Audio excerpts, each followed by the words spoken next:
Hello flavour fusions family, అందరూ ఎలా ఉన్నారు? బాగున్నారా? సో ఇవాళ చాలా చాలా easy and super tasty cheesecake, that is burnt Basque చీజ్ కేక్తో వచ్చేసాను. ఇది low carb and keto friendly అండి, అండ్ హై ప్రోటీన్ ఉన్న చీజ్ కేక్ కూడా. ఓకేనా, చేసేద్దాం. Let's get into the video. First వచ్చేసి ఒక బౌల్లో లో ఫ్యాట్ క్రీమ్ చీజ్ 2 బ్లాక్స్ తీసుకోండి. నేను యూఎస్లో ఉంటాను కాబట్టి నాకు ఇక్కడ ఫిలడెల్ఫియా చీజ్ దొరుకుతుంది, చాలా బాగుంటుంది. మీకు అవైలబుల్గా ఉన్న చీజ్ తీసుకోండి, లో ఫ్యాట్ది అయితే చాలా బెటర్. దానిని బాగా విస్క్ చేసుకోవాలన్నమాట, నేను విస్క్ చేసినట్టు. ఇప్పుడు ఒక 1/3 కప్ వచ్చేసి మంక్ ఫ్రూట్ స్వీటర్. మీకు నచ్చిన షుగర్ సబ్స్టిట్యూట్ వేసుకోండి. మంక్ ఫ్రూట్ అయితే ఏంటి అంటే ఆఫ్టర్ టేస్ట్ ఉండదు, చాలా చాలా బాగుంటుంది, జస్ట్ లైక్ రెగ్యులర్ షుగర్ తిన్నట్టే. సో అది కూడా బాగా మిక్స్ చేసుకున్నాక ఒక 4 ఎగ్స్ కావాలండి. దీనికి ఎగ్స్ ఎక్కువ పడతాయి. సో ఇప్పుడు ఈ 4 గుడ్లు పగలు కొట్టుకున్న తర్వాత ఒక పక్కన 1 టేబుల్ స్పూన్ వచ్చేసి వెనీలా ఎక్స్ట్రాక్ట్ వేసుకోండి. ఓకేనా, ఇప్పుడు ఈ 4 గుడ్లు vanilla extract and cream cheese mixture sugar మొత్తం కలిసిపోయేలాగా లంప్స్ లేకుండా విస్క్ చేసుకోండి.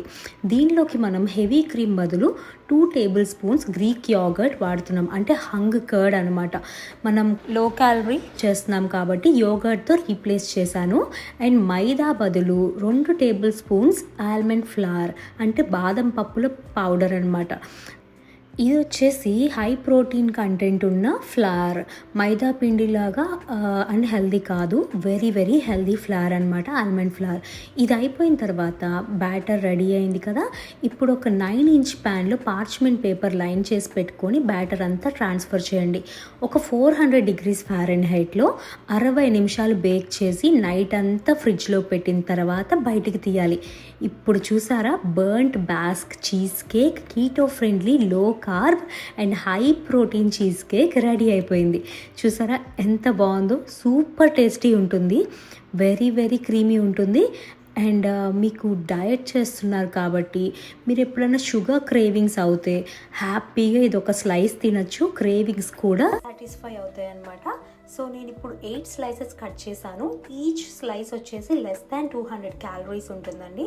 మీరు ఇది పక్కా ట్రై చేయండి, అస్సలు ఫెయిల్ అయ్యే రెసిపీ కాదు, చాలా చాలా బాగుంటుంది. అండ్ చూసారా, స్లైస్ కూడా ఇట్లాగే ఉండాలి. చీజ్ కేక్ స్లైస్ అంటే ఇట్లాగే ఉండాలి, వాబ్లీగా ఉండకూడదు.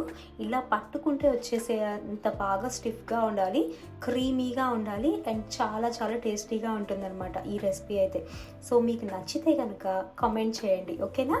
అండ్ మీరు ట్రై చేసి మీకు ఇది సూపర్ సక్సెస్ఫుల్ అయినా కూడా నాకు ఒక్కసారి కామెంట్ బాక్స్లో తెలియజేయండి. అండ్ నేనైతే ఇది 30 సెకండ్స్లో ఎంటైర్ స్లైస్ కంప్లీట్ చేశాను. షుగర్ క్రేవింగ్స్ వచ్చినప్పుడల్లా ఇవి ఫ్రీజ్ చేసుకొని కొంచెం వేడి చేసుకొని తినండి, అయిపోతుంది. ఓకేనా, please like, share and subscribe my channel and click the bell icon for notifications. Thank you. Happy new year everybody.